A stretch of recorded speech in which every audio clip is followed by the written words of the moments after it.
Jedodiah Blackwood, with a face weathered by sun and wind and eyes that held the quiet solitude of the plains, had long ago dismissed the notion of fate. His life on the sprawling, isolated ranch, nestled beneath the vast Montana sky, was a testament to hard work, stubborn persistence, and a profound lack of happenstance.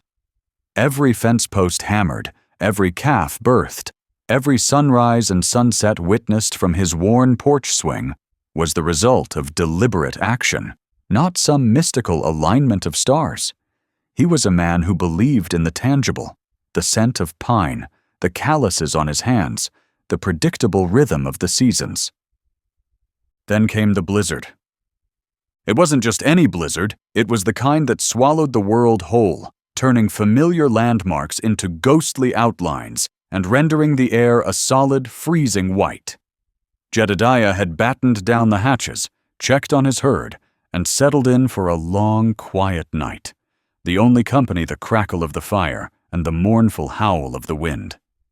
But then he heard it, a sound that sliced through the storm's fury, faint at first, then growing clearer, closer. It was a sob, a human sob, carried on the gale. He hesitated, his pragmatic mind grappling with the impossibility. No one traveled in this weather. No one. Yet the sound persisted, desperate and raw. Grabbing his heavy coat and a lantern, Jedodiah pushed against the protesting door, stepping into the swirling chaos. And there, huddled on his porch, barely visible beneath a blanket of fresh snow, was a woman. Her small frame shook with cold and grief, her face streaked with tears that froze on her cheeks.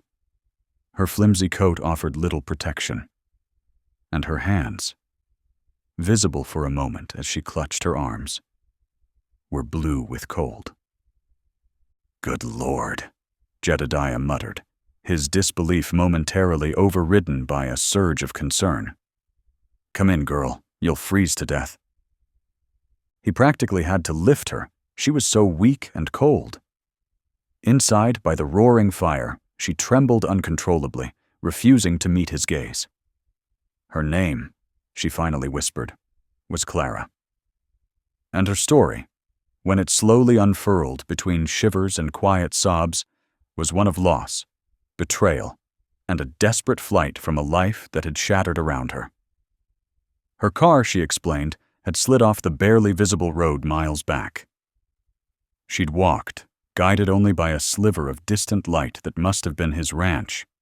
Jedodiah, a man of few words, simply nodded, listening without judgment.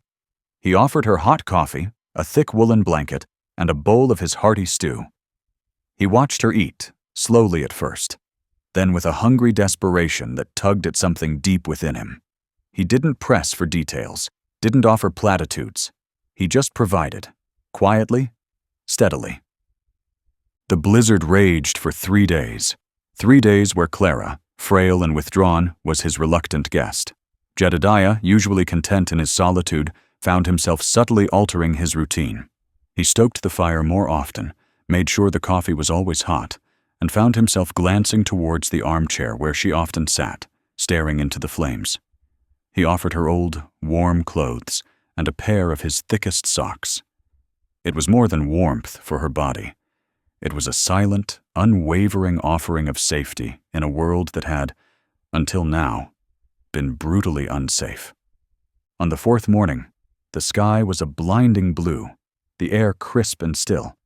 The world was blanketed in a pristine, glittering white. Clara stood by the window, her shoulders less hunched, her breathing steadier. "I should go," she said, her voice stronger than he'd heard it.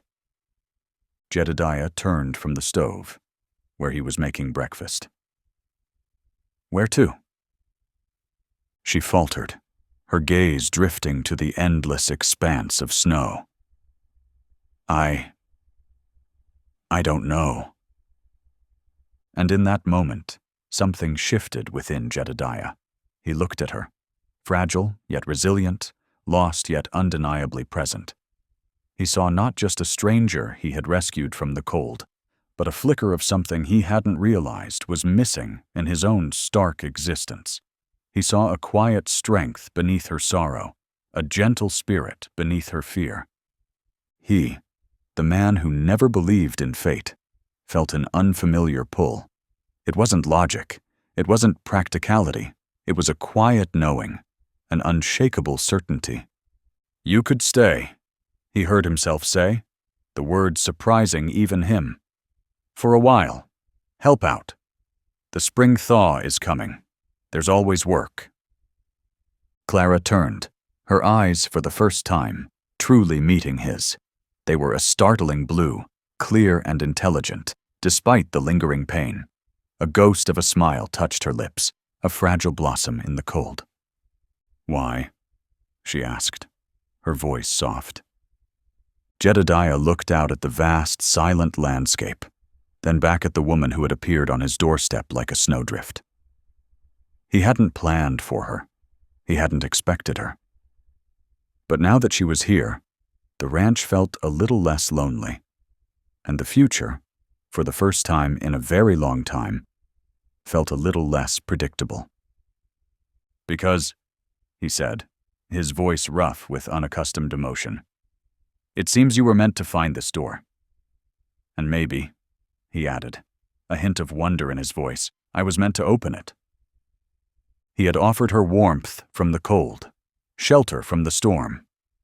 But in that quiet invitation, offered by a man who had never believed in anything beyond his own two hands, he offered her more, a sliver of hope, a chance for a new beginning, and perhaps a quiet kind of love, blooming unexpectedly in the heart of winter.